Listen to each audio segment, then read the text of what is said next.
وہ members of parliament جو اپنا ضمیر بیچ رہے ہیں، پیسے لے کے ووٹ کر رہے ہیں، یہ کون سی جمہوریت ہے؟ تو تب سے میں نے کیمپین شروع کی اور میں نے تب سے کہا کہ اس کی اوپن بیلٹ ہونی چاہیے۔ ہمارا جب دوسرا سینٹ کا الیکشن ہوا 2018 میں، ہمیں پتہ چلا ہمارے تقریباً 20 ممبر آف پارلیمنٹ بک گئے تھے۔ انہوں نے پیسے لے کے اپنی ووٹ بیچی، ہم نے 20 ممبرز کو نکالا۔ لیکن پھر میں نے دیکھا کہ یہ صرف میں نہیں کہہ رہا، یہ دونوں مین پارٹیز، انہوں نے چارٹر آف ڈیموکریسی میں، پیپلز پارٹی اور نون لیگ نے چارٹر آف ڈیموکریسی میں سائن کیا کہ اوپن بیلٹ ہونا چاہیے، کیونکہ سینٹ کے الیکشن میں پیسہ چلتا ہے۔ اور پھر بعد میں ان کی سٹیٹمنٹس آئیں، ان کے پی ایم ایل این کے پارٹی لیڈر نے بھی سٹیٹمنٹ دی، اس کی بھی آئی، ان کے سینئر، ان کے جو آفس بیئرز ہیں ان کی سٹیٹمنٹس آئیں۔ تو جب یہ سینٹ الیکشن کے اوپر یہ آ رہا تھا، ہم نے پارلیمنٹ میں اپنا بل بھی پیش کیا کہ اوپن بیلٹ ہونا چاہیے۔ ہم نے پھر جب دیکھا کہ نہیں ہو رہا تو باقی پارٹیز جو کہ کہہ بیٹھی تھی کہ اوپن بیلٹ ہونا چاہیے، جب انہوں نے ہماری حمایت نہیں کی تو ہم سپریم کورٹ میں گئے۔ سپریم کورٹ میں پورا کیس ہوا۔ اس کیس کے اندر ججز صاحبان نے بار بار پوچھا کہ پیسہ چلتا ہے، اور اس کے دوران ایک ویڈیو نکلائی جو 2018 میں سینٹ الیکشن میں ایم پیز پیسے لے رہے تھے، وہ ویڈیو بھی نکلائی، یعنی کسی کو کوئی شک نہیں تھا۔ پھر جب یہ عدالت کے اندر، سپریم کورٹ کے اندر جب اس کی بات چیت چل رہی تھی، تو الیکشن کمیشن نے اوپن بیلٹ کے خلاف کہی، اور سپریم کورٹ بار بار کہتا رہا کہ آپ کی ذمہ داری ہے صاف اور شفاف الیکشن کروانے کی۔ اور وہ ساری پارٹیز، پی ٹی ایم کی پارٹی سب اکٹھی ہو گئی، سب نے اکٹھے ہو کے کہا کہ نہیں جی سیکرٹ بیلٹ ہونی چاہیے، جبکہ ماضی میں یہ خود کہتے رہے کہ اوپن بیلٹ ہونی چاہیے۔ اب میں آپ سب سے یہ سوال پوچھتا ہوں کہ آپ کا کیا خیال ہے کہ کیا وجہ تھی کہ یہی پارٹیز پہلے چاہتی تھیں کہ سیکرٹ اوپن بیلٹ ہونی چاہیے، اب کیوں یہ ساروں نے زور لگایا کہ سیکرٹ بیلٹ ہونی چاہیے؟ یہ جمہوریت کے خلاف ہے، یہ آئین کے خلاف ہے۔ تو پہلے یہ آئین کے خلاف نہیں تھی جب انہوں نے چارٹر آف ڈیموکریسی میں سائن کیا تھا، انہوں نے سینٹ کے اندر یہ بل ایک نکالا ہوا تھا، یہ ایک فورم کے اندر انہوں نے تب بھی کہا ہوا تھا کہ اوپن بیلٹ ہونی چاہیے۔ تو میں آج اپنی قوم کے سامنے یہ رکھتا ہوں کہ یہ کیا ہوا، یہ آپ نے سمجھنا ہے۔ ہوا یہ کہ یہ جب سے ہماری حکومت آئی ہے، سب سے ان کو جتنے بھی یہ پرانی پولیٹیکل پارٹیز کے اندر کرپٹ لوگ تھے اور ان کے لیڈرز، ان سب کو خوف ہو گیا کہ کیونکہ یہ عمران خان نے اپنی پوری کرپشن کے اوپر کیمپین کی ہوئی ہے، اب یہ کئی ہمارے کرپشن کے کیسز کے اوپر آگے نہ بڑھے۔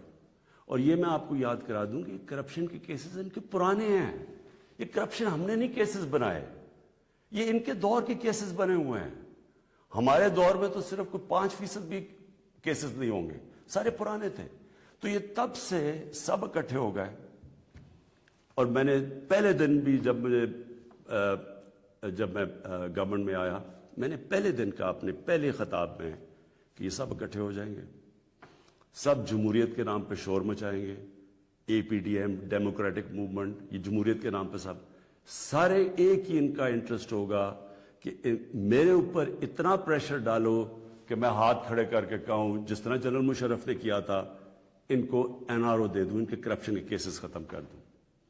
تو اب انہوں نے کیا کیا؟ انہوں نے پہلے کوشش کی بلیک میل کرنے سے پہلے دن سے کہ جی الیکشن خراب ہے، پھر انہوں نے اس کے اوپر کورونا کے اوپر پوری کوشش کی۔ پھر جب فیٹف کا بل آئی، ذرا آپ نے سمجھنا ہے فیٹف کا بل کیا تھا۔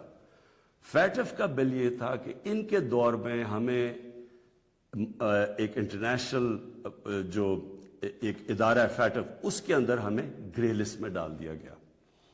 گرے لسٹ کا مطلب یہ ہے کہ اگر آپ جو وہ فیٹف کہتی ہے اگر وہ آپ نہیں کرتے تو وہ آپ کو بلیک لسٹ میں ڈال دیں گے۔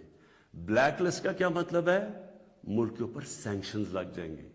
سینکشنز کا کیا مطلب ہے؟ آپ کو صرف میں آسان زبان میں سمجھا دوں. اس کا مطلب یہ ہے کہ جو وہ سینکشنز لگے گی ہمارا روپیہ گرنا شروع ہوگا. اور ہمارا روپیہ کتنا گرتا ہے یہ کوئی کہہ نہیں سکتا، لیکن جب روپیہ گرتا ہے آپ سمجھ جائیں کہ اس وقت مہنگائی بڑھ جاتی ہے. کیونکہ ساری چیزیں جب روپیہ گرتا ہے، جو چیز آپ باہر سے منگواتے ہیں مہنگی ہو جاتی ہے، جس کے اندر تیل ہے، بجلی ہے، کیونکہ بجلی بھی تیل کے اوپر آدھی بنتی ہے، پھر ڈالر کے کانٹریکٹس ہیں، پھر دالیں ہیں وہ 70% باہر سے، پھر گھی باہر سے آتا ہے، پھر گندم بھی ہمیں باہر سے منگوانی پڑی. تو جو بھی چیز باہر سے آتی ہے، ٹرانسپورٹ، تیل، سب مہنگی ہو جاتی ہے. تو اگر فیٹف کی بلیک لسٹ میں آتے ہیں تو یہاں لوگوں کی یا تو غربت پھیلنی ہے. تو ہم فیٹف کے لیے جو قانون نکالنا چاہتے تھے، جو فیٹف نے ہمیں کہا قانون نکالنا تھا فیٹف کا، ان سب نے مل کے ایک ہمارے پاس ایک این آر او کا ایک دے دیا جی کہ جی یہ نیب کے یہ چینجز کریں، مطلب کہ نیب کو ختم کر دیں، تب ہم فیٹف کا بل سائن کریں گے. فیٹف ملک کے لیے، نیب کا اس سے کیا تعلق ہے؟ صرف اور صرف کہنے کی کوشش، ان کا 1 پوائنٹ ایجنڈا ہے کہ کسی طرح مجھے پریشر کر دے کہ میں کسی طرح بلیک میل کریں کہ ان کو این آر او دے دوں. اب آپ سمجھیں کہ انہوں نے یہ کیوں کیا. کیوں یہ جو پہلے کہہ رہے تھے، سب کہہ رہے تھے کہ سینٹ کے الیکشن میں پیسہ چلتا ہے اور اوپن بیلٹ ہونی چاہیے، اور اب کیوں سب اکٹھے ہو گئے؟ سپریم کورٹ میں جا کے سب نے اکٹھے زور زور سے کہا کہ نہیں جی ہمیں سیکرٹ بیلٹ چاہیے، خفیہ بیلٹ چاہیے. اس کی وجہ یہ تھی، انہوں نے یہ پلان کیا کہ یہ جو ہمارا الیکشن تھا حفیظ شیخ کا اور یوسف رضا گیلانی کا، اس میں انہوں نے پورا پیسہ چلانا تھا. پوری کوشش کرنی تھی کہ ہمارے ممبرز توڑیں، ان کو پیسے دے کے اپنے ساتھ ملائیں، اور کسی طرح وہ الیکشن جب وہ حفیظ شیخ نے ہارنا تھا تو اس سے کیا سامنے آنا تھا کہ جی عمران خان کی پارلیمنٹ کے اندر میجورٹی ختم ہو گئی. اور میجورٹی ختم، حالانکہ ووٹ آف نو کانفیڈنس تو نہیں ہے، لیکن جب یہ ایک دفعہ آ جائے کہ جی عمران خان کے ممبر ادھر جا سکتے ہیں اور ان کے ممبر زیادہ ہو گئے ہیں، یعنی ہمارے ممبرز ان کے ساتھ چلے گئے، اس کا مطلب کہ اگلا سٹیپ یہ ووٹ آف نو کانفیڈنس لے آئیں. تو اصل مقصد یہ تھا کہ ووٹ آف کانفیڈنس کی تلوار میرے اوپر لٹکائیں، مجھے بلیک میل کریں کہ میں کسی طرح ان کو این آر او دے دوں. اب میں بتاتا ہوں کہ آگے میں نے کیا قدم لیے، لیکن میں صرف تھوڑا سا اپنی قوم کو، کیونکہ میں یہ ضروری ہے، آپ میں سے کئی نوجوان، ہماری نوجوان آبادی، ان کو پتہ نہیں ہے کہ میری یہ اب 25 سال ہو گئے ہیں، یہ سٹرگل ہے کیا، یہ کیوں تھی. دیکھیں عمران خان وہ واحد پولیٹیشن ہے جس کے پاس سب کچھ تھا پولیٹکس میں آنے سے پہلے. میں وہ آدمی ہوں جس کو شاید ملک میں سب سے زیادہ شہرت تھی، جتنا پیسے تھے میری زندگی کے لیے بہت تھے. مجھے کسی چیز کی ضرورت نہیں تھی جب میں پولیٹکس میں آیا. میں آیا کیوں پولیٹکس میں؟ ہم وہ ہیں جنریشن جو پہلی، میرے والد، میری والدہ ایک غلام ہندوستان میں پیدا ہوئے تھے. میں پہلا پاکستانی جنریشن تھا جو آزاد ملک میں پیدا ہوا تھا، اور ہمیں اپنے ملک پہ بڑا فخر تھا. جیسے ہمارا ملک اٹھتا جا رہا تھا، آج سے 50 سال پہلے، 55 سال پہلے پاکستان کی مثال دی جاتی تھی دنیا میں، ہمیں فخر ہوتا تھا. پاکستان کا دنیا کے اندر ایک رتبہ تھا. ہمارا جب یہاں سے پریزیڈنٹ باہر گیا تو اس کو ایئرپورٹ پہ امریکن پریزیڈنٹ ملنے آیا. یہ اور بھی چھوڑے، یعنی ہماری ہر طرح ایک ملک میں ایک ہوپ تھا، اوپر جا رہے تھے ہم. تو آہستہ آہستہ میں نے اپنا ملک نیچے آتے دیکھا، اور جو 1985 کے بعد اس ملک میں تباہی مچی، جب سے کرپشن یہ آسمانوں پہ گئی، نان پارٹی بیس الیکشن ہوا تھا.